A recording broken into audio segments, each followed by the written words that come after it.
to Alice no signaling, and then second is Alice to Bob no signaling. In general, the way to think about from the first principles, the way to think about all of this is that each probability distribution that comes as a result of your experiment.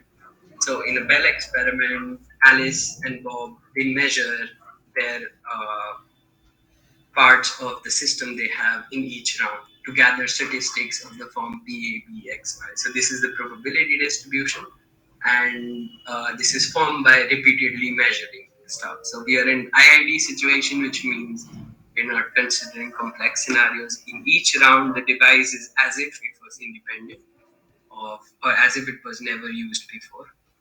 And we gather statistics by calculating the frequencies of what outputs appear in the experiment.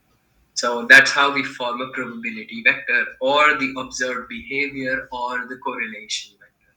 It's I call it a vector because, or a list, correlation list, because it's formed of positive real numbers. So all of these numbers, because they are probabilities, they are positive. Other than being positive, these guys must follow some rules, which are called completeness rules, which means that for all xy, sum over ab must be equal to 1. These are just rules of conditional probability. Apart from them, because we demand no signaling as a prerequisite of Bell scenarios, we have in total uh, four types. Four types of linear constraints on probabilities. So one of them, as I told you, is the positivity of all probabilities. Then there is completeness of probabilities, which means for all xy, sum over ab is 1. Then there is this one's Bob to Alice no signaling, and this is Alice to Bob no signaling. As these are linear conditions on positive vectors of positive real numbers, they form a polytope. The region of probability vectors, the set of probability vectors that satisfy these linear conditions, form a convex polytope. And by convex polytope, the word convex polytope has two parts. First convex and then polytope. Convex means that if you take any two distribution inside the set, and if you make a convex combination of them, the convex combination must also lie within the set. That's the definition of convex set. A polytope means a convex set with finite number of extremal points. Now, extremal points of a convex set are points which cannot be decomposed into other members of the set. Okay, and a polytope is one where you have a finite number of extremal.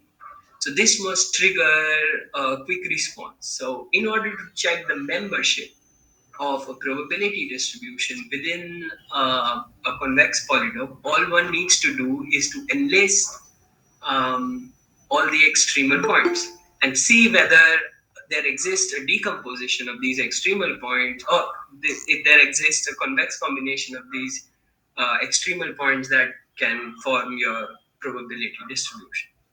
Such programs are called convex linear programs. Okay, and so the membership testing to the no signaling polytope is an easy problem because it's a simple linear program. It's so easy that one can analytically prove most of the times in the CHSH scenario whether a probability distribution is inside the polytope or not. Okay, but before we go into other sets, the no signaling polytope, which is the biggest set here, the one that has been highlighted, has very peculiar set of extremal points. Some of the extremal points are local deterministic boxes, which are basically Alice has decided on her end what she'll do, and Bob has decided on her end what he'll do, and locally. So some of the extremal points of the no signaling polytope are deterministic, but there are some other kinds of extremal points. these creatures or these extremal points or these probability distributions really are not physical. And if we get time, we'll talk about why they're not physical. But my favorite of them is the PR box, and the PR box is not a deterministic box, which means that probabilities there are intrinsically stochastic, but it's no signal. It forms an extremal point of the no signaling polytope, which is not deterministic. So the extremal points of the no signaling polytope are of two kinds. One, they are stochastic and non-deterministic, and the other class is local deterministic boxes. Okay, and for instance, the local deterministic box here has the strategy that Alice and Bob both will output zero. Okay, irrespective of what they get, what happens, they will always output zero. Whereas the PR box, there cannot be any local strategy determining or simulating the PR box. It's basically when this functional is satisfied, the probability of obtaining the outcome AB is a half, and when it's not satisfied, it's zero. We will see how this is relevant to foundations of physics. Just like the PR box, there is the anti-PR box, or the PR box opposite to it. It's just the same guy up to relabeling of up to local relay. So all we have done is flipped the PR box. Like whenever x dot y equals ax dot b, we had a half in the PR box, but now we have a zero there. And whenever x dot y is not equals to b, we have a half in the anti-PR box and zero in our usual PR boxes. Okay. Um, so before we move on, because I'm not going to go into linear programming, it's good to comment here. So one way of checking the membership of a point here is to, as I said, is to enlist all the extremal points of the no signaling polytope, which are of two types, deterministic and stochastic, and see whether a convex combination of these exists that would reproduce your given probability distribution. The other way, or the dual of this, is to use these constraints and see whether the probability distribution satisfies these constraints. So these are the primal and dual ways of looking at linear programs, which I might theoretically introduce in the next tutorial session. Nevertheless, as an assignment for the next tutorial, I will ask you to look at a very particular line. This line is the convex combination between PR box and anti-PR box. So you can take a convex parameter C that denotes a distance from the PR box, and the convex completion of this parameter 1 minus C as the distance from the anti-PR box. Such a probability distribution will have such entries. That is C by 2 if x dot y is ax dot b, and 1 minus C by 2 if x dot y is not equals to ax dot b. And this line is super important because the PR boxes lie on this line, and also also the quantum correlations of interest lie on this line. So at the end of the lecture, if everything goes fine, I'll give you an assignment, which will be easy and fun to do, one parameter assignment. All right. Okay, but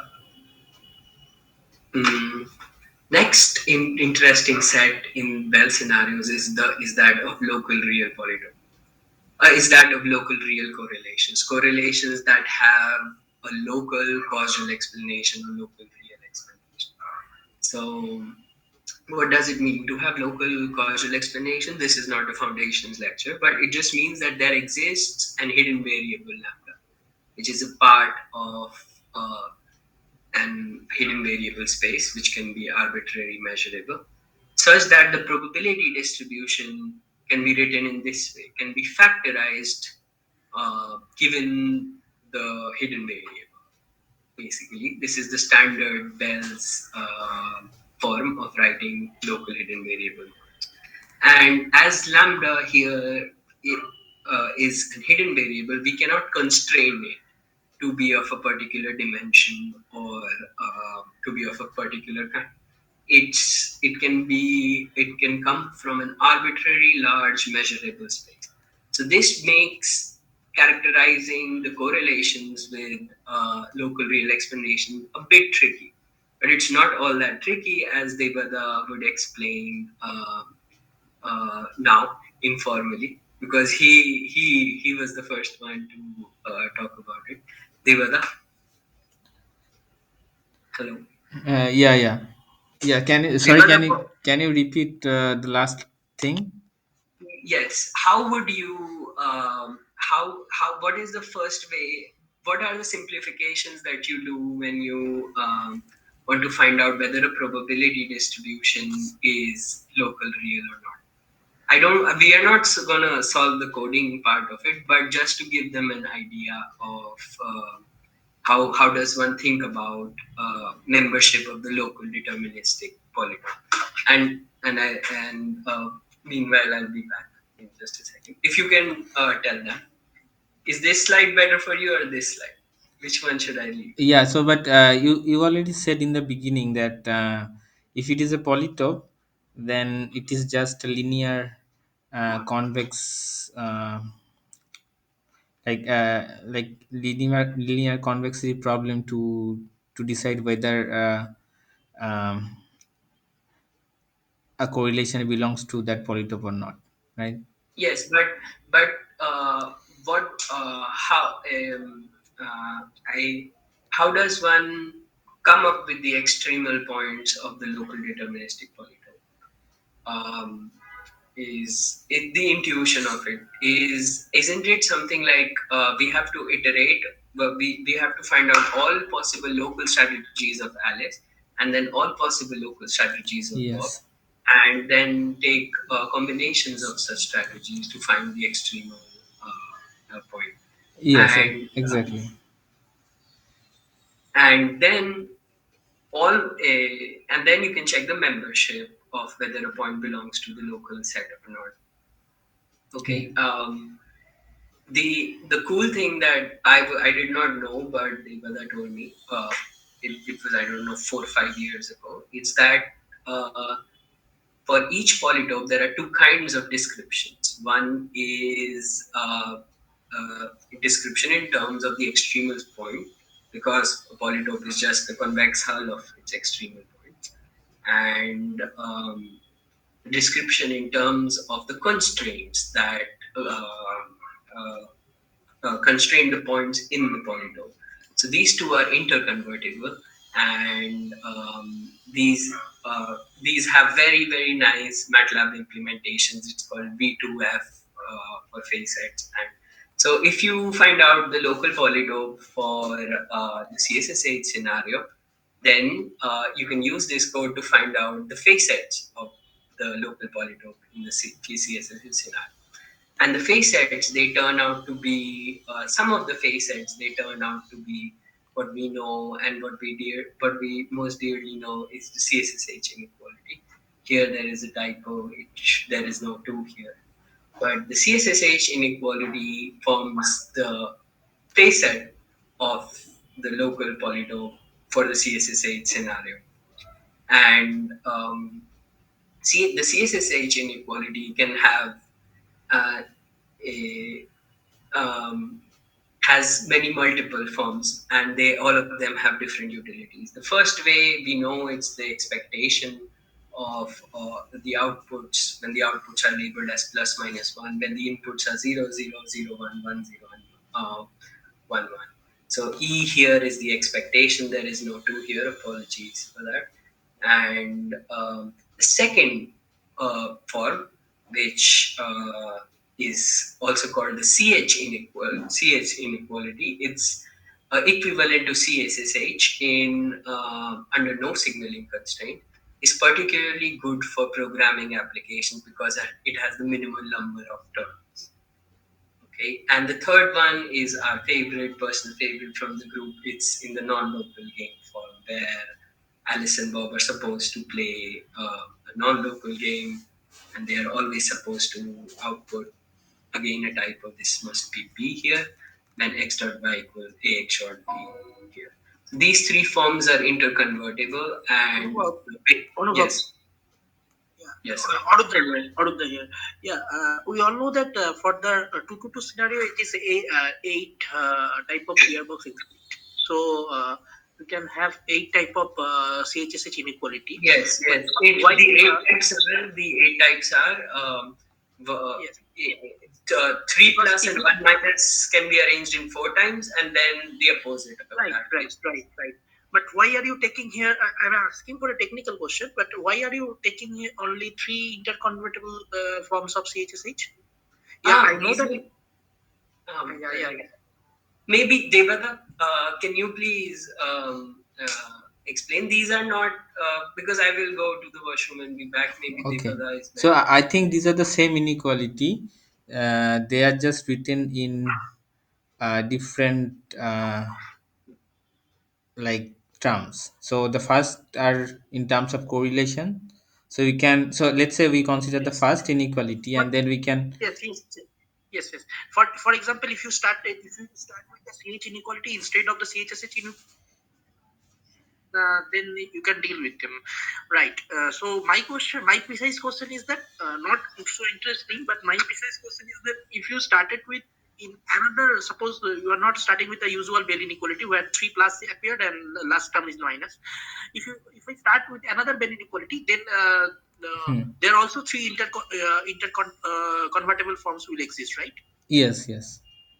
Yes. Yeah, For and so there are not only like three interconvertible inequalities. There could be more, but these okay, three okay, are let's say used in mostly used. okay, okay. For the programming. Yeah. Okay, So fine, there fine. are like also the Wigner form where there are like four joint probabilities, and that is also Okay, equivalent okay. to CHSH Yes, yes. inequality. That's why I'll just start. Why it is three item? These three is actually a point of interest, right? Our point of interest, right? Yes, Yes. Yes, mostly used. it's actually one of my most favorite exercises. Again, of Okay, checking what okay, happened. okay. These are more to convert between them, and this could be left as an assignment Okay. to So the. you are biased to this three. Okay. Carry on. Oh, are Okay. there even more? Are there even more? There might be because there are different versions of CH inequalities. But Okay. Okay. I'm biased towards the last one because Okay. it's Okay. Fine. Fine. Carry on, please. Yes. okay. All right. But we will focus because for programming, this has the least number of terms. Computer likes it better. This is our inequality of choice, and these you can. This one in particular is just the CHSH inequality, where the bounds are first shifted to zero and then scaled. So first you shift it to zero, then this would be minus four, and then you'd scale it down so that it fits into zero and one. Right? Whatever bound you get for the CSSH inequality, the same thing converts here. So this is just on the level of post processing. This is not something fundamental. Nevertheless, the quantum set, we say that a probability distribution belongs to the quantum set if it has a quantum explanation. What does it mean to have a quantum explanation? It means that there exist some states and POVM elements such that which reproduce the behavior via the bond rule. Okay. Here, this symbol is tensor product. We will talk about this a little bit at the end, maybe. But the states are just semi-definite operators with bounded trace, which is one, and POVMs are just positive decompositions of identity. I do not know name-arc dilation, so I won't say projectors at the moment because it's not required. And just POVMs. POVMs are positive decompositions of identity. Okay, so we have in this scenario where we have a preparation and a measurement device. The preparation is this swirly thing, and two measurement devices. In such scenarios, quantum theory is a semi-definite operator theory. So it prescribes semi-definite operators to states and semi-definite operators to POVMs. Okay, and those are governed by such constraints.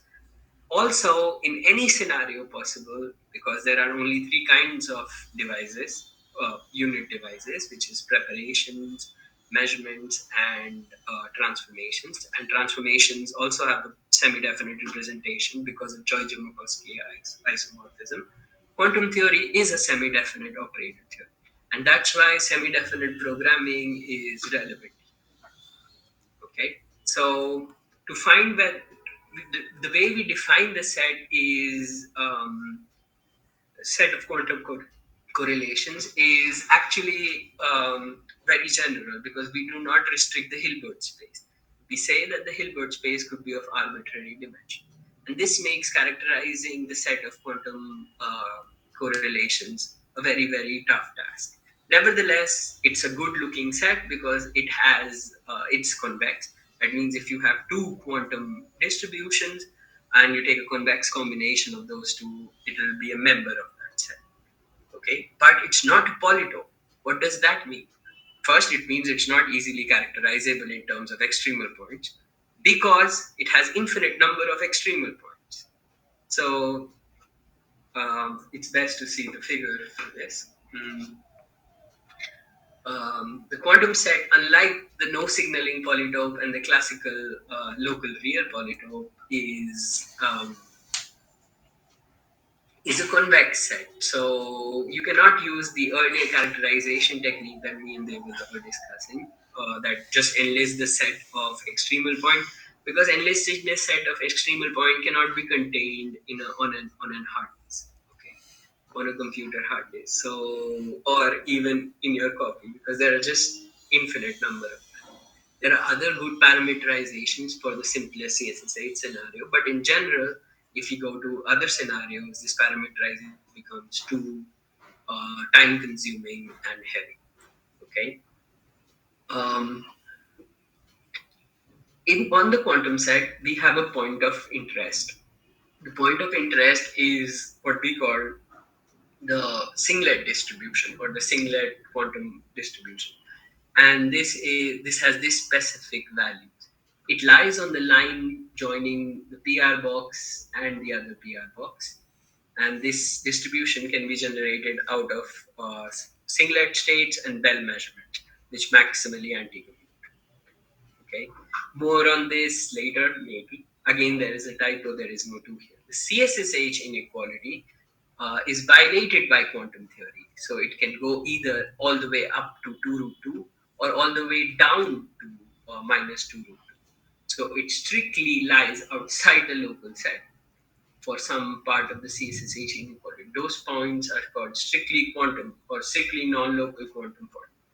The corresponding conversation to the other three forms of CSSH have the following form. It's very easy to convert between them, and we will be proving that this is actually the quantum optimal value and this is the quantum minimal optimal value today using numerical techniques. But this is so for people who are not acquainted with this new form. Uh, for now, they can just consider this to be a CSSH, to be the CSSH inequality without much problems. This is just CH inequality. Again, there is a typo. There is a Q here, and a Q here, and a Q here. So this is because I was rushing. Okay, but the biggest problem here, how do we characterize this set? How do we find whether a given probability distribution is Q or not? Let us write it out. So let us find out how, because the biggest problem here is we need to find the states and the measurement that would reproduce this distribution. And because the Hilbert space is not restricted, it could be arbitrary. This is almost next to impossible task to do because, well, there is I3322, which does not have the maximum violation of I3322 cannot be reached by any finite dimensional quantum systems. So this is a very, very difficult task.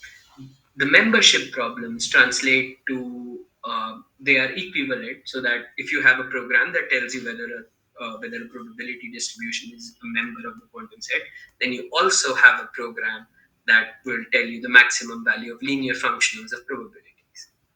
Okay, one such is the CHSH inequality or the CH inequality. So maximizing finding out the maximum value of such an inequality translates to this optimization program, which is max over some trace terms that involve tensor product between Alice's POVMs and Bob's POVMs and the density operator. Because these are in product and each of them separately are positive semi-definite operators with bounded trays and completeness conditions, this does not form a regular SDP because now the objective function is not linear in the semi-definite operators. Okay, so this does not even form a good-looking semi-definite program.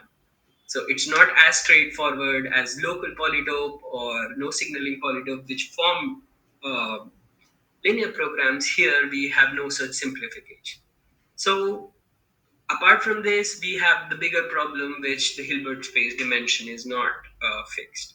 So these are the two things that we need to tackle today to find out ways to solve the membership problem of the quantum set and simultaneously find a way to find maximum values of linear functions of probabilities on the quantum set.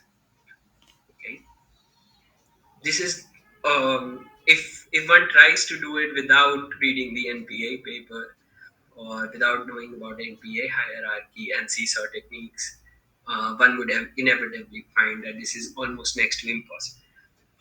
Actually, there is a paper by Tsirelson where he proves that maximum violation of the CHSH inequality is whatever in the usual terms 2 root 2. It and you can see that this guy struggled and he had a really bad time proving that. Today there exist self-testing statements and of which Devada knows more than me, that can prove 2 root 2 even more easily. But they require operator algebra as a prerequisite and well, some deeper insight into quantum theory. So if one does not have those insights, how would one attempt to characterize this? Okay, what we can do is first we can resolve we can take this problem and break Yeah, it down. can I add something? So Yes, yeah, so actually for the CHSH, it is not very difficult to calculate, like to do the analytical calculation to find the optimal violation. But for the other yes, inequalities, like there might be other inequalities where it might be very difficult, and yes. there we Are have you to. trying to are you trying to say about the tilted Bell-Sitches inequality? Uh, yeah, it could be tilted or it could be like CHSH with more outcome. Any linear A, functional of probabilities, for instance, is a big inequality, and then it's tedious yeah, to but use. this method is universal. Like it can be applied to Okay. any Okay. linear So expression. what I have understood so far that this method, what Anubhav has trying to explain, uh, this method can be useful for any linear inequality, right? Yes, only linear. Irrespective of the outcome, number of outcomes or number of Yes, questions or input also, right? yes, Input also, yes. right? Yes, Okay. irrespective of the Bell scenario. If your Bell inequality is linear. Yeah, yeah, yeah, yes, yes. However, Yeah. statutory warning, the thing blows up as you increase the number of inputs and outputs. So you must use some symmetrization techniques and whatnot. But When I'm sorry, I can't get it. But, when the problem we are facing the problem. when the number of inputs and outputs are larger, uh, Okay, okay, and the number of extremal points of the deterministic polytope, local deterministic polytope, they blow up exponentially. okay. So Maybe I'm. This is a childish question, but you are writing here that the Tsirelson bound is a hard problem. What type of hard? NP hard or something else? it's definitely NP hard. I don't know whether Okay, it's definitely NP hard. I don't know which particular category it falls into. Maybe PP okay, complete, but I'm not sure. But it's definitely NP hard.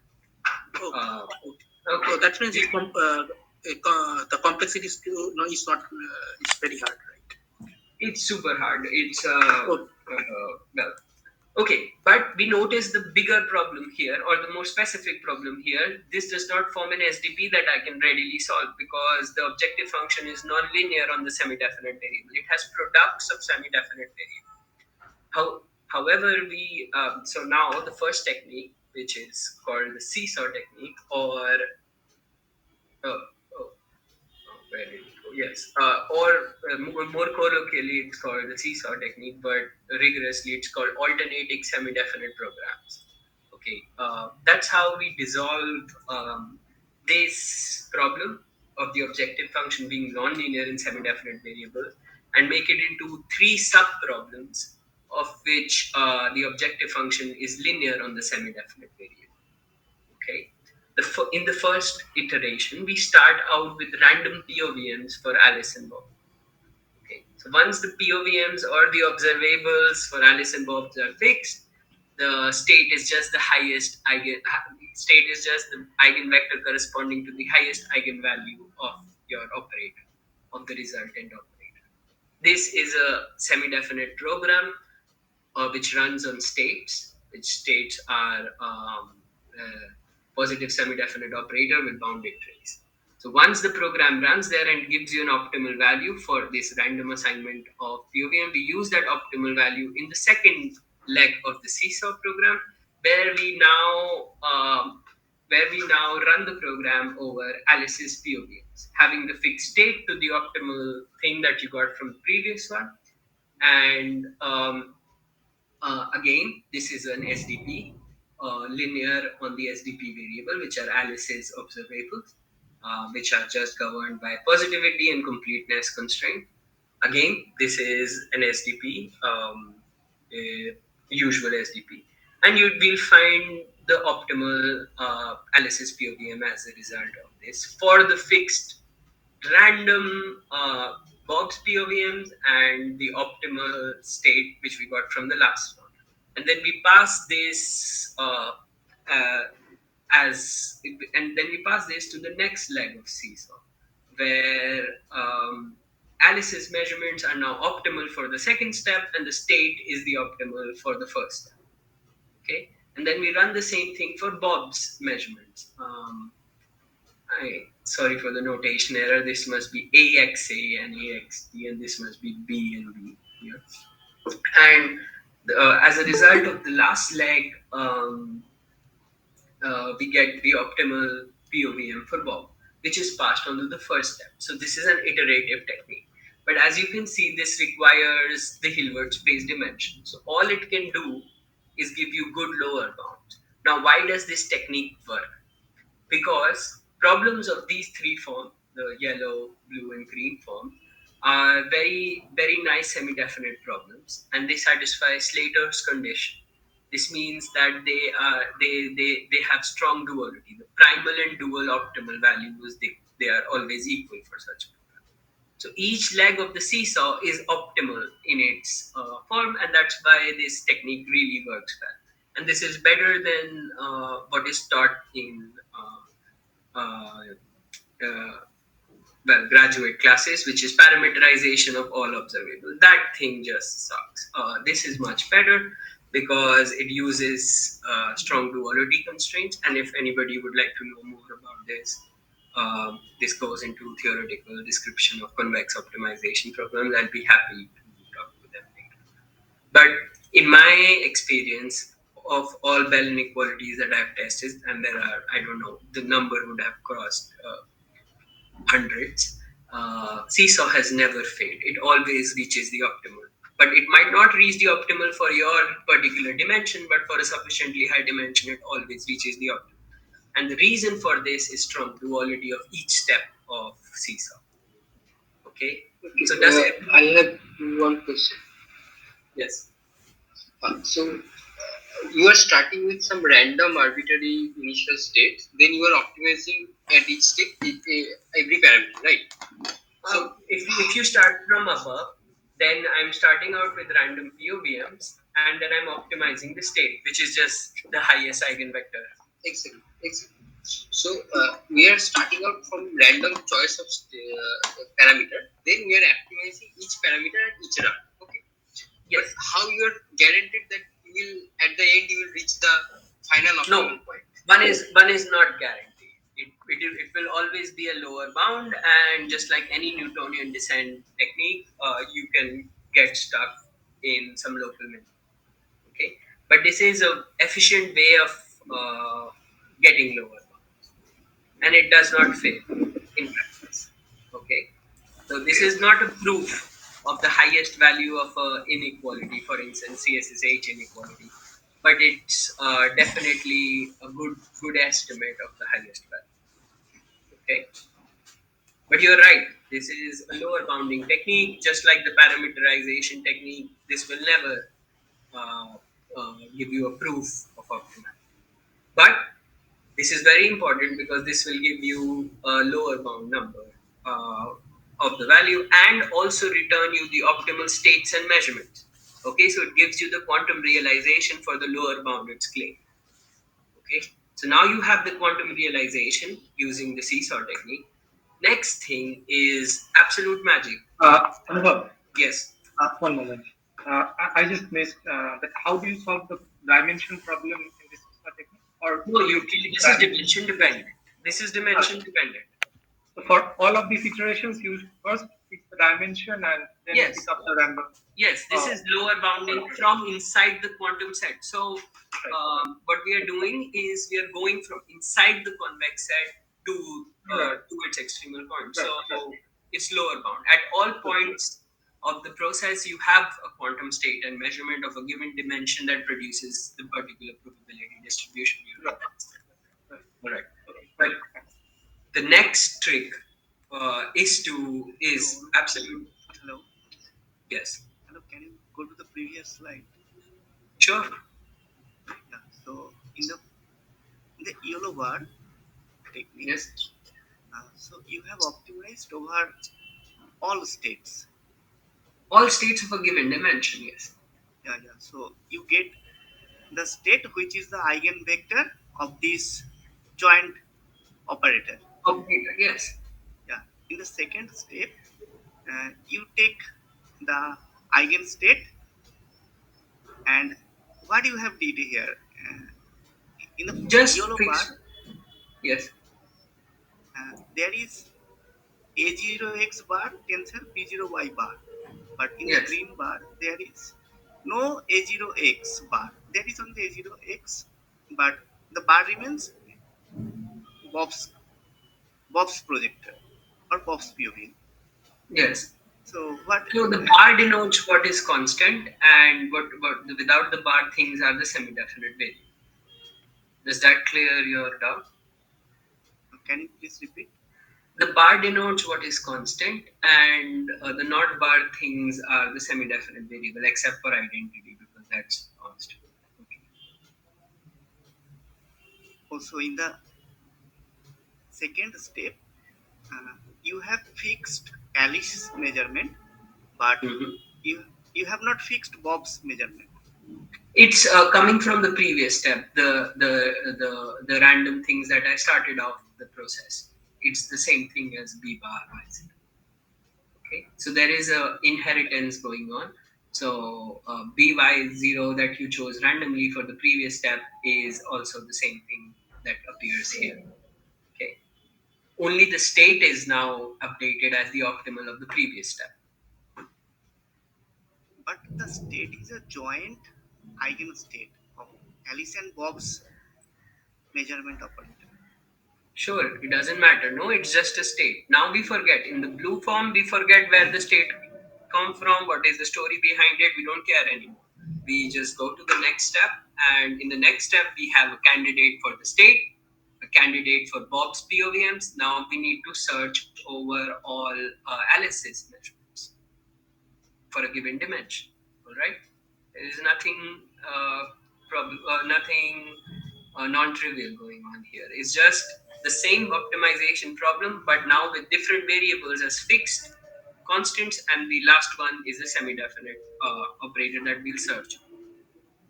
Is it okay? Yeah, yeah. Okay, The, please. Does it answer your question? That's more important. Yeah, yeah. Thank you. All right. All right. Okay. And so we iter over this thing up till the optimal value of my functional, which is CSSH, is it's not changing anymore. Okay. Or you can iter over it for some fixed iterations. That's say 20 times go over all of these three things. Okay. So this is called the seesaw technique or alternative semi-definite programming technique. This still has the issue that it will give you lower bound. Now, how do I prove that the lower bound that I get is dimension independently optimal? For this, there exists a magical technique which is of immense theoretical and numerical importance. It's called the NPA hierarchy. And hierarchy of what? The hierarchy is um, this hierarchy is of semi-definite programming relaxations of the quantum set. As you saw, that quantum set does not give you a straightforward semi-definite program for characterizing correlations that belong to that quantum set. But then we can think about then the NPA hierarchy gives you easy to characterize uh, containing sets of quantum supersets of quantum sets which have non-trivial relevance to us. Okay, NPA hierarchy has a fundamental theorem on which it is entirely based. It simply is the fact that if we construct a moment matrix, so we take the moment of the state with respect to any list of linear operators, a matrix that is constructed out of this, or the moment operator or the moment matrix, is a semi-definite positive operator. Okay. If this is a proper state, if rho is a positive semi-definite operator with trace 1, then this moment matrix is always positive semi-definite. All right. This is the key idea underlying NPA hierarchy. Okay. So let us take the operator list to be just single operators for Alice and Bob. So it is identity, Alice's first operator, Alice's second. We don't, because the Alice's first operator, which means Alice's input 0 and output 0. The other thing can be constructed out of identity minus this thing because of completeness. So we need not have them in the list. And similarly, the third, for Alice's input 1, we take the first operator, which corresponds to the first outcome. The second outcome can be constructed out of identity, and similarly for Bob. Okay, so this list, let us call this O1. Okay, and for now, I will not. I will drop the tensor product structure. This has technicalities, but nevertheless, the operator list would just read identity, then Alice's operator for the first outcome for the first setting, then first outcome for the second setting, Bob's operator for Bob's first outcome for first setting, and so on and so forth. Okay, and let's call this list O. Um, Let us also, so this corresponds to the level 1 of NPA hierarchy. The level 1, the number 1 tells you the length of the string of the operators in the operator list. Okay? The level 2 is the length of string 1 operators union with all length 2 operators. There are many typos in this list because I made it at the last moment, but this list, which gets added when you go to O2, is the length is formed of all strings of length 2. Okay, so you how do you traverse the levels of NP hierarchy? You just include all operators, all strings of operators that have length equal to that level number L, which is a natural number.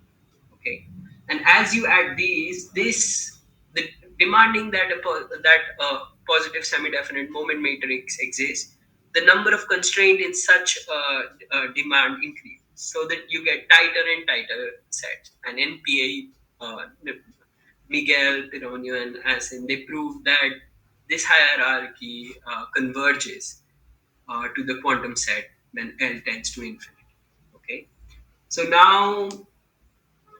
now for any given level, uh, finding out whether a probability distribution is a member of that of the set of the relaxation corresponding to that set forms a proper SDP. Let us see this for O1. Okay. So we call that our operator list consisted of 5 operators for the Bell scenarios.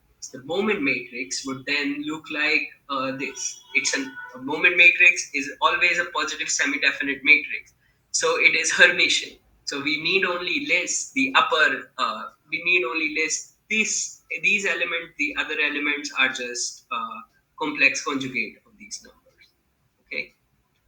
Okay, so we fill the elements using the rule that is given here, which is trace of row OI OJ dagger. OI is the entries from the rows, are the labels of the rows, and OJ are the labels of the column.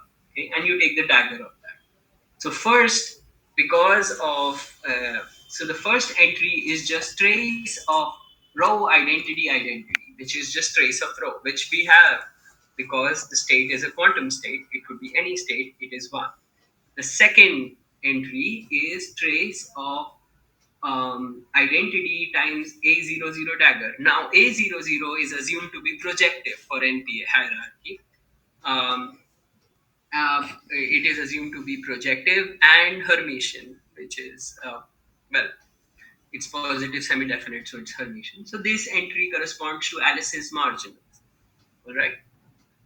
And similarly, the other marginal for Alice appears here, and other marginal for Bob appears here, okay?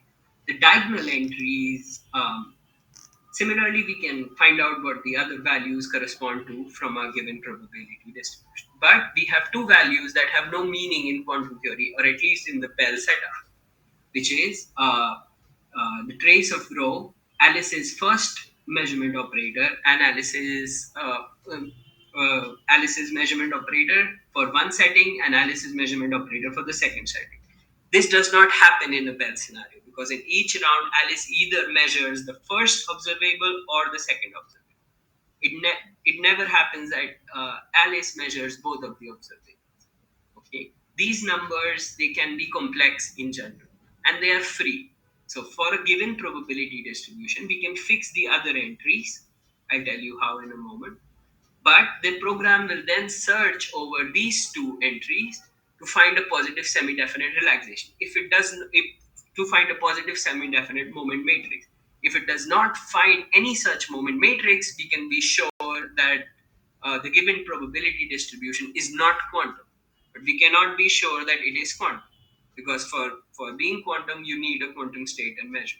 So this hierarchy gives you a way of answering the question in one way definitely, which is that if there is no moment matrix existing for any level of the NPA hierarchy, which gives you which is positive semi-definite, then you are sure that your probability distribution is not quantum. But you can never claim the other way, which is that if you have a positive semi-definite movement matrix for Q1, then you can never claim that this is quantum. All right, because for quantum you need states and measurements. Okay, so Anubhav, sorry to disturb once. So this is a outer approximation of the quantum set, right? yes, this is. Uh, like the seesaw set technique, it was an inner approximation. It is a outer approximation. So just Yes, complement it on. yes. Okay. Then, but seesaw technique were dimension dependent. There is no dimension dependence Right. here. You have a given probability distribution which has all of these entries. You can calculate the marginals and you have the entries of the distribution. This, in particular, can be all probability distributions can be converted to this form. This is the Colin-Jesson's notation for the distribution, and you fix these values in such a way. But when you're optimizing a linear function, you need to find out the constraints.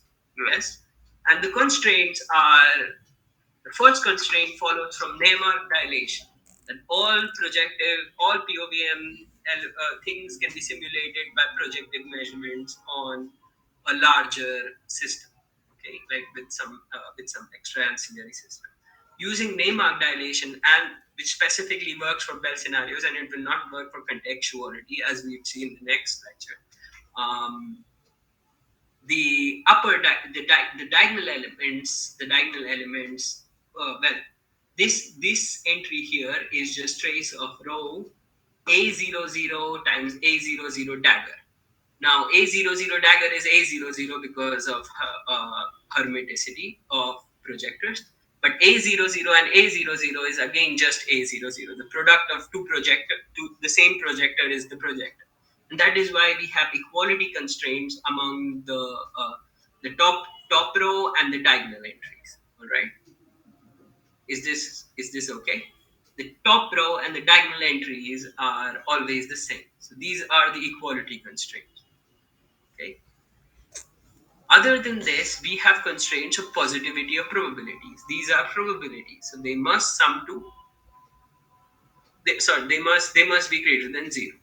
And if they are greater than zero, then they are real numbers. So the entries here are just the copies of the probabilities, except for these two places which we do not constrain at all.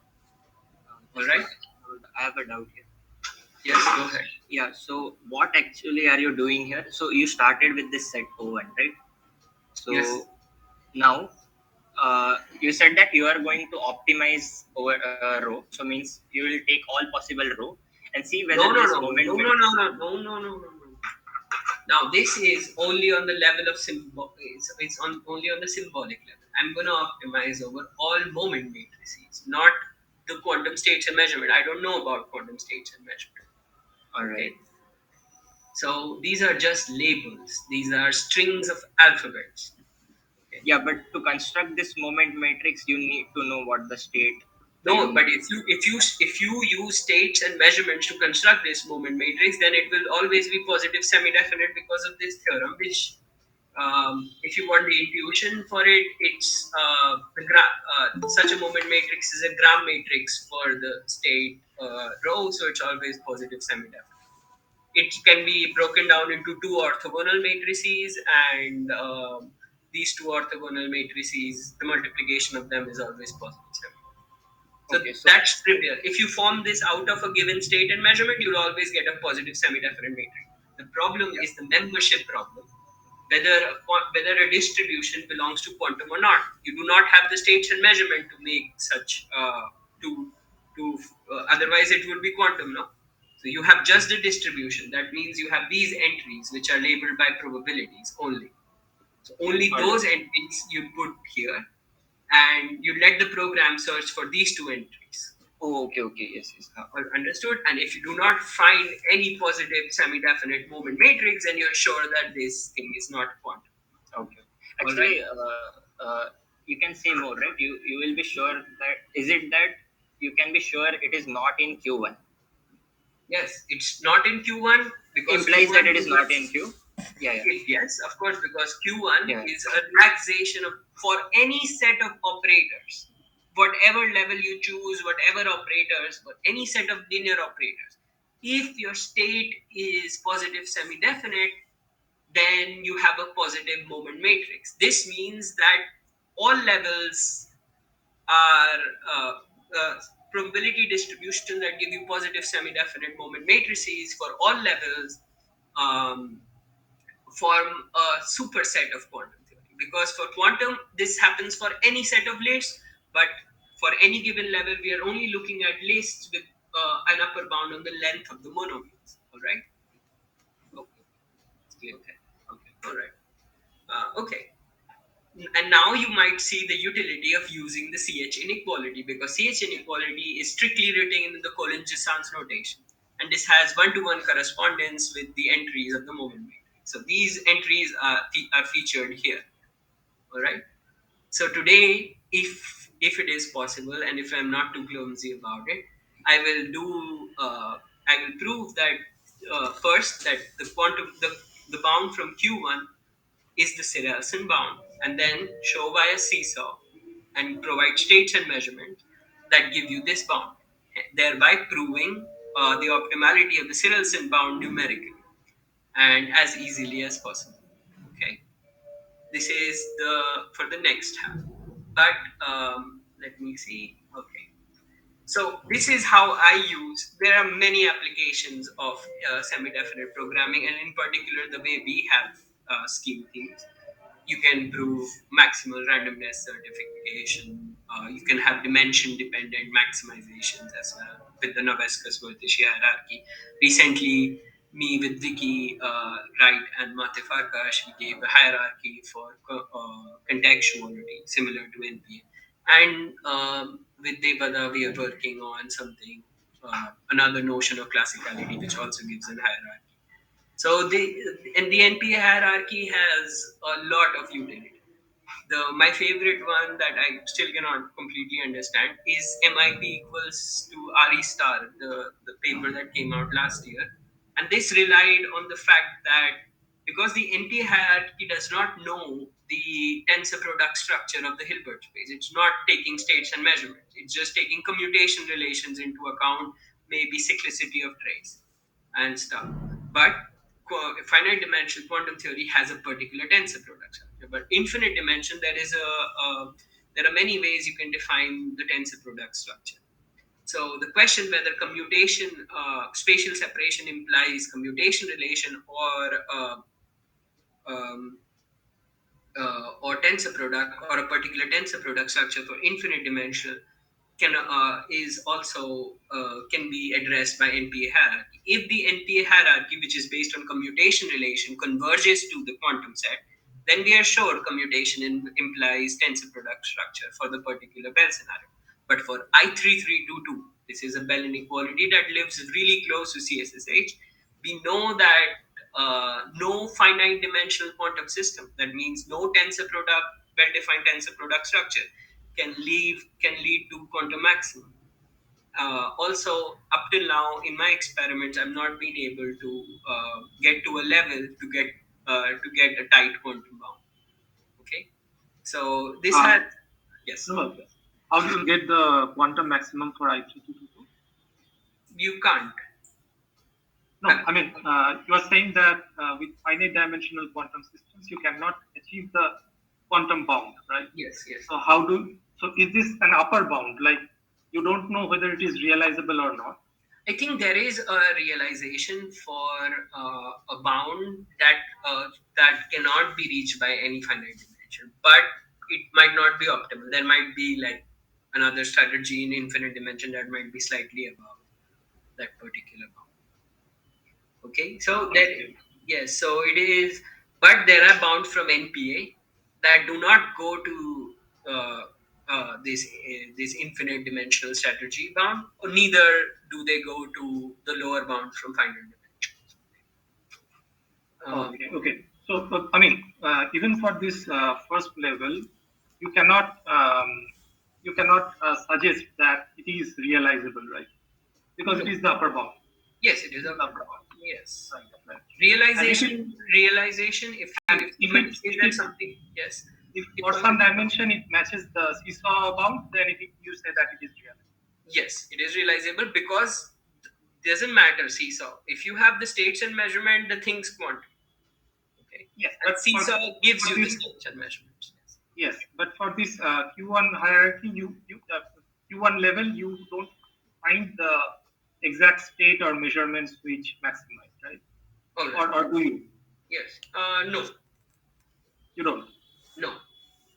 But there are techniques to extract state and measurement from the hierarchy. If you increase the level, but the rank of the moment matrix is not increasing, you have a rank loop, and then you can extract the states and measurements from inside the hierarchy up to local isometry. Actually, all self-testing proofs are based on NPA hierarchy in one way or the other. uh, because NPA hierarchy is basically a semi-definite realization of sum of squares like decompositions. Okay. Okay. Okay. Yes. All right. So Hi, hello. yes, I am not getting. I I may not getting the main context of the talk. Actually, I am not getting why we are calculating all these moment matrices, what is our motivation? Our motivation is to find the maximal value of a linear functional over the quantum set of probability distribution. And this has utility for, say, randomness generation, where you cannot, or device independent information processing, where you do not know the devices, but you believe that the world is, the world is quantum, the physical world is quantum. And if you believe the physical world is quantum and you cannot impose a Hilbert space dimension, then what would be the maximum randomness you can certify? For instance, that, and there are many applications, just to find the maximal value of a linear functional over the quantum set of probability distribution. That means you do not restrict the Hilbert space dimension, and that's why this technique. Is the motivation clear now? Not not Okay, let completely. me go over again. I want to find the maximum value of, say, for in this tutorial, the CSSH inequality. Okay, without assuming Hilbert space dimension and without using Debada's self-testing technique. Okay, I don't want to know operator algebra. I want to use a numerical way that takes up less time. It's very efficient and is more generally applicable. Okay. Self-testing is beautiful. I'm not criticizing it, but okay. And how do we do that if we do not know the Hilbert space dimension? We cannot parameterize the states and measurements. How do we approach it? How do we see the problem? The way to approach this problem is to notice that all moment matrices constructed, or all moment matrices hinged on this on any given quantum state must be positive semi-definite for any list of operators. This single theorem enables the hierarchy of semi-definite programs that we use today. The first level. Is it okay? Okay, so it is for any linear operator. Any linear operator, the moment matrix so constructed will be positive semi-definite. And in case of quantum measurements, the measurements are in general POVM. No, they are linear operators, so the moment matrix will be positive semi-definite. That's all. We don't need to know projective POVMs. In general, they are POVMs, but because of Neymark dilation, there is no bound on the Hilbert space in the NPA hierarchy formulation. You can always treat them to be projective, and then you have the projective measurement constraints. Is it okay? Okay, so as you have said earlier, that here rho may not be the quantum state. What rho may not be the quantum state? I do not understand. If The rho is a quantum state, then you have a positive semi-definite moment matrix. If you do not have a positive semi-definite moment matrix, there is no rho. There is no such thing. There is no quantum realization per se. okay, so how do you calculate this matrix? Oh, it's very easy. You are given. Look at the problem that I've been showing from the. You are giving a probability distribution to check whether it's quantum or not. Okay, that probability distribution specifies the marginals because of no signal, and it specifies the probability entries. This is what you fill up here. All right, and this is what you leave because and then you let the computer search over all such entries of these red entries so that the whole matrix is positive semi-definite or not. If it is positive semi-definite, you cannot say anything, but if it is not positive semi-definite, you'll be sure that such a distribution does not exist. All right. Yeah, thank you. I Anubhav, Yes. yes. Given a probability distribution, you Yes. can solve the membership problem whether it is in Q1 or not. Yes, just So with this. Yes. now, how do you find the optimal Q1? Optimal Q1 Yes, means the traits and measurement optimal from. value of the functional for. Yes, you have an upper bound. Now you find a lower bound from seesaw, and because the lower Uh, bound reaches the upper bound up to numerical precision, then this is a proof of quantum optimality because QLB is which is coming from seesaw technique is from inside the quantum set. So you have quantum realization for that. Now you have a quantum realization for for an upper bound from a relaxation. So once you have that, then this is the quantum maximum. A moment. All you know, if this probability lies outside Q1, you are never sure whether the probability is inside us. Yes, is inside Q or not. How are you sure that something's inside Q? You have a quantum realization for it. States and measurement. Yes.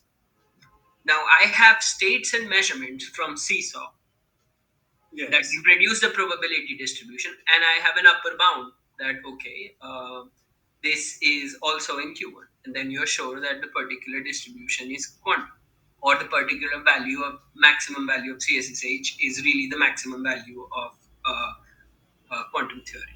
No, what you go back, go two or one or two slide. Yeah, here. You have written this functional is bounded by this value for Q1, right? Yes, Uh, that means the what you quantum have, bound will either be lower than this. It cannot be higher than this. I'm talking yes, about the so right side. This one. fine, but what is the, how do you find this uh, 1 by root 2 minus half value? Means, how do you come up with this? Eh, well, the code comes with this, and for Q1, all such things Yes, are all of such. course, the code comes up with it, but what's the algorithm here? Means, you have The a behavior. algorithm is to just make a moment matrix, okay, Yes. and with these constraints that the top diagonal things are equal to that thing. Then also the positivity of probability constraint. These numbers appearing here individually Okay, must you be provide. positive. Fine. All right, and so you get an upper bound like this, and you use the seesaw technique here to get a lower bound on the upper bound of quantum theory. And if these two matches and you have the states and measurement, then you're sure that this is the quantum value. I see. All right. Anubhav, one moment. That I mean, even for this algorithm to work, I mean, to construct this moment matrix, I think you will show later for coding. But how does the program chooses this row A00 and A01 or Ah, B00? okay. This is an absolutely exciting question because okay, there are many layers to this question. First one is I don't know, and the second one is I don't care. Okay. Because it is an interior point method, so it divides the set into divides the feasible moment matrices to search over it into simplexes and cuts the simplex into parts according to the primal and dual iterations, and it gets to the point just like linear programming works. It's exactly the same, but we don't have to worry about it because some open source Russian dude coded it for us. So Yes, there's a but my concern is that even in that case, you need to fix the dimension somehow, right? I mean, otherwise, no, these are just complex numbers. U1 and U2, just two complex numbers. Search on yes, any two complex numbers. yes, but how are you sure that these complex numbers come from some row or some You A00? are not sure of that. Okay, so That is why it's just I an will upper bound. I That will is go why on there is putting arbitrary complex numbers just to see whether this is positive or not. yes. This is yes. And then after that, what do I do? Okay, so let's say If you I find find any start, pair, if you find any pair of complex number U1 and right, U2 for which this right. moment matrix is positive, Okay. then the probability distribution is a member of the set. Okay. So if it is not a member, I will never find such complex. Exactly. Yes, and that's a certificate of not being quantum. Right? Okay. Right? Right. Is there before we move to a lot of clumsiness? Because I will do the setup with you guys. I need volunteers that have MATLAB ready. Um, that will tell me if everything is going correctly. If each process, I've never done this before. Online presenting a coding technique. I try to keep it simple. But somebody, maybe Sumit, if you have MATLAB ready, I can be Unfortunately, I don't have it ready yet. So All right. Is there anybody here? I have it, but I don't know the coding. So Don't I mean, worry. you have to just tell me line by line so that Exactly. yeah, And also, would you please, with Devada, please promise with me to make it more interactive, because now the theoretical part is over, and I will now open the floor for any question. And meanwhile, people who have not downloaded MATLAB, download Octave. Then Octave is free, open source. Right. Questions? Anybody from these previous slides? Any questions? This is super easy stuff. There is not much to it. This theorem is left as an exercise to prove. Super easy. You can break any such moment matrix into two orthogonal matrices, and then that look exactly the same, and you can prove that this must be always positive semi-definite for any linear operators. Are there any other questions?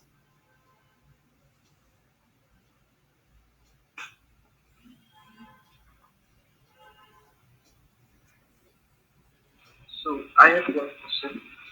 Please go So ahead. let's say we want to find the quantum maximum result. Okay. So by seesaw we can find the lower bound. But now I want to find by hierarchy that what is the value there. Okay. But Yes, hi Ram. Yes, I know. Hi. We had a tutorial in December. Yeah, exactly. Again, honestly. So let's say using the operator one, the set of first operator, I'm getting some bound, but that not matching my lower bound, which I'm getting from seesaw. Then I have to keep on increasing and keep on decreasing the set from Q1 to Q2 until I reach that one, right? Or you increase the dimension, run the seesaw many times, or whatever. Uh, but then, even if you get a match up to two decimal places, that's the quantum bound. Yeah, Okay? that's true. But until I found the match, means there may be problem in my lower bound, or there may be problem on my hierarchy. No, there is no problem. These are absolute things. If your code is okay, then these are absolute things. These are lower and upper bounds for the optimal quantum value. That's all. Yeah, that's true. But I cannot comment that this is the maximum achievable by. No, but you can comment that this cannot exceed the one from the hierarchy, and one from the lower bound. Okay. Yeah. You see that you can reduce the gap in arbitrary as much big computers you have, but you won't get money like if you mine bitcoins using a bitcoin. All right, guys. This is the first time I'm doing this online, so I'll be a bit clumsy. And in the next class, because if you guys are, so the idea is, the Devada's idea was, for me, it is very important that these techniques are made as easily available as possible. We have I have a question here. Sure, go. Yeah.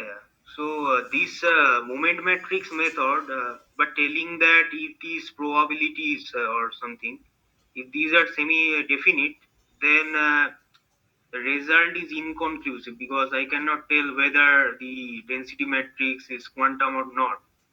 No, there is no. Yes, exactly. It's inconclusive, but there is no density operator in the NPA hierarchy. It's just one moment matrix. Okay, so it's inconclusive. You're right, and it will be inconclusive for any level. But it's conclusive in one way, which is that it can exclude distribution from being members of the quantum set. Definitely. So this Starting is from a point, you had no idea this is a big boon. okay. So this is a sufficient method. I mean. Is there any necessary and sufficient I condition think to this say? is necessary. This is necessary, not sufficient. Okay. Are you sure about sufficient? This is necessary that all positive semi-definite operators, all moment matrices constructed out of for each level must be positive semi-definite. This is necessary, but not sufficient. Right. Right? There is no necessary sufficient criterion. It's if there is a necessary sufficient criterion, this would be polynomially solvable. This problem, just check the criterion, but there is none. For CSSH stuff, maybe Devada can later take a tutorial and show you how in 2 scenario, for any given probability distribution, you can have a very good looking condition. But for now, there is none. Okay, guys, before I move forward, I must tell you that my attempt is to make the at least the hierarchies, because I've played with them and I've enjoyed them, and I think everybody can have joy with them. They are very easy to code and to make them open source. Okay, open source means that I don't expect to be paid for my contribution. I do it for science and for fun. But nevertheless, because these techniques have took real physical time during my existence on planet Earth, I'd appreciate if you'd cite my papers. Okay, that if you use techniques that are coming from me, or by if I help you to get a perception, please cite either my GitHub library or my papers. In my recent paper with the Mate and Vicky, I decided to change the way things are done here, and I decided to provide the code at the bottom of my paper. So this paper is on characterizing and bounding the set of quantum behaviors, but in contextuality scenarios. Okay, and here we have a state-of-the-art hierarchy which has never been done before, extremely efficient, which works for all contextuality scenarios with preparations and measurements. All right, and I provide line to line code that works in the paper at the bottom of the paper here. So after the tutorial session, if somebody likes is into contextuality, can go up here and check. So this is for the Q1 level of the hierarchy. I retrieve some bounds, and as a proof, I provide the states and measurements that reproduce these bounds. Okay, again, it would be okay if you do not cite me also, but do it out of the fact that coding or scientific coding takes time. It takes effort, and even some scientists do not see it as beautiful. They say that, oh, these are heuristics. No, this is as beautiful as it gets. So if you support open source stuff, please cite my papers or leave a good remark in my GitHub page. This will help me find job if the quantum people throw me out. Right. No, I'm kidding. Have fun. Okay, so first, MATLAB. Who was the one? Can you again tell me who was the one who's coming along with me in this journey with MATLAB? Yeah, I can check. All right, all right. Okay. So first of all, solving SDPs or make writing a solver for SDP is a very hard task. So we depend on good people, again, open source people that put up their code online for anybody to use for scientific application. So the first software that we'll download, and I'm going to send the link to the chat. There goes the chat. Where is the chat?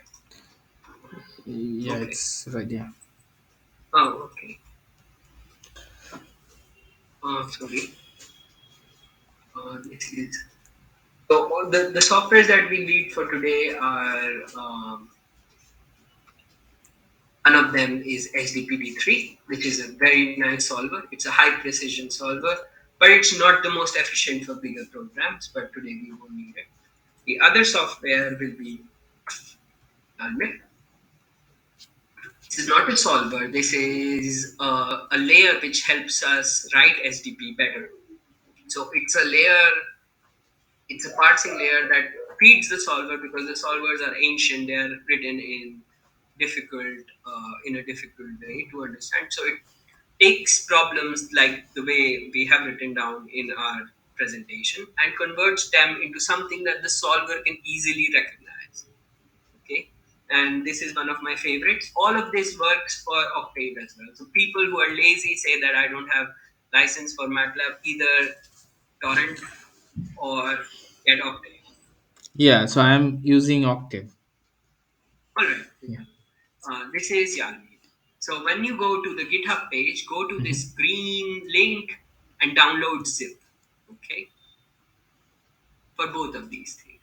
The other one is, will let's see if we can do it without that. Maybe it would be easier with QET lab.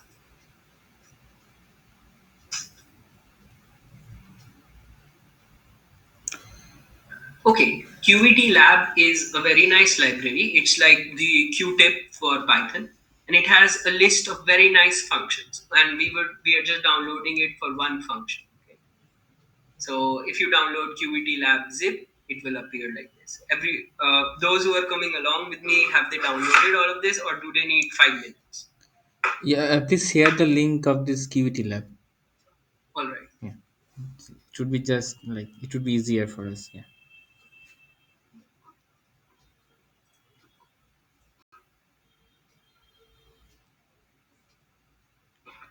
I'll be back.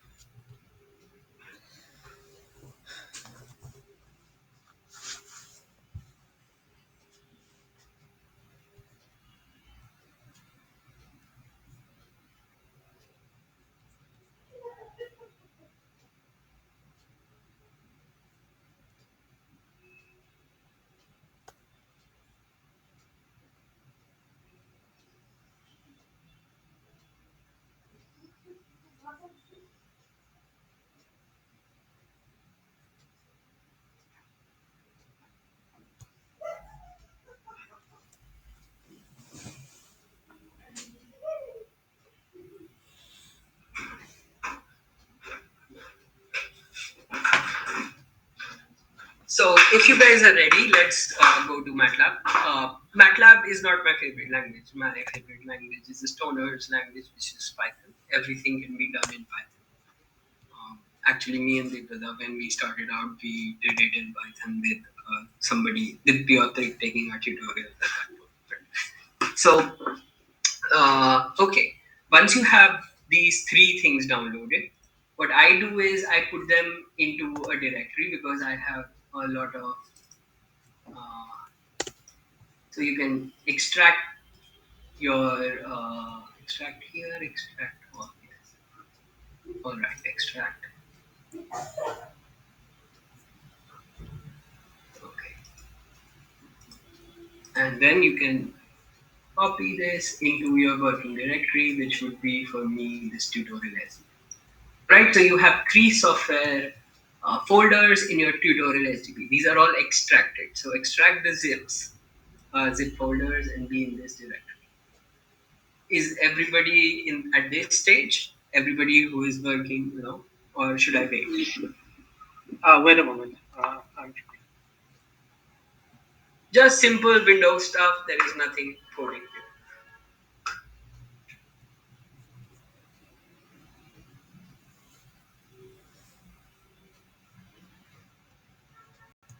Devada, would you want to write Q1 first, or do you want to write the seesaw first? Yeah, seesaw first. Like because you told us seesaw first, so let's follow Okay, the very same good. order. All right, all right.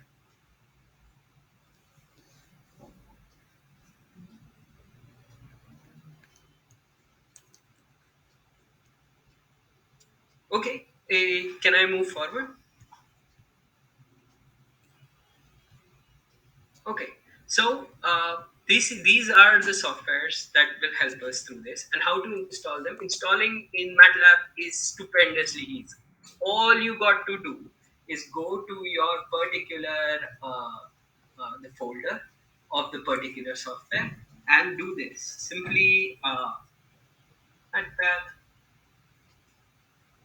or GenPath PWD. PWD gives you the current address of the directory. GenPath converts it into a form where MATLAB can recognize. And AddPath adds it to MATLAB. So if you call this function, if you call this library from any other place in your PC, it will always refer to this path. Okay. So if you write this command, then you will have this library installed. Then you can use path variable to see whether the thing is installed or not, okay, in your path variable. But at the moment, all you need to do is write these three lines, which is add path, then path, PWD. PWD returns you the string corresponding to the address of the particular directory. GenPath converts it into a form which MATLAB recognizes, and addPath adds the particular address to the MATLAB search directory. So whenever you open MATLAB in any folder, it will always make the functions in this directory accessible to you. All right. So we're going to do this for Yalbit. Okay. Then we are going to do this for SDPT3. The same thing. Add part, gen part, PWD. Maybe SDPT3. In the internal folder, you must do it in the internal folder. Add part, gen part, PWD. Again. And let us do this for QED lab as well.